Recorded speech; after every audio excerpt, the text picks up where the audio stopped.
সুপ্রভাত বন্ধুরা, আজকে আমার 75 বডি চ্যালেঞ্জের 31 দিন। তো দৌড়ার পরে এটা করলাম 2 সেট 2 মিনিট করে। তারপর হাইনি 2 সেট 50টা করে।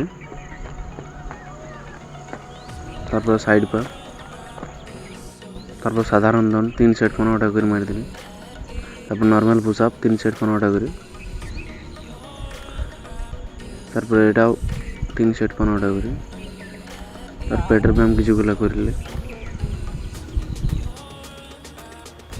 একটু পোজ দেখে আজকে সকালে ওয়ার্কআউট খতম। তারপর ঘরে আছে খালি গোট আর এক গ্লাস দুধ। তারপর চলে গেলি কাজে। কাজ থেকে আসার পর সন্ধ্যায় ড্যাম্বেল নিয়ে ওয়ার্কআউট শুরু করে দিলাম। এটা করলাম 20টা করে 3 সেট। তারপর এটা 20টা করে 3 সেট।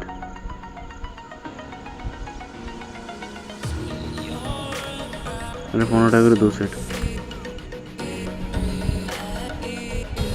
তারপর এটা করলাম 15টা করে 3 সেট করি দুটো হাতের। তারপর নেক্সট এটা 15টা করে 3 সেট করে নিয়ে আজকের ওয়ার্কআউট খতম। তো দেখা হচ্ছে পরের ভিডিওতে। সবাই ভালো থেকো, সুস্থ থেকো, ফিট থেকো।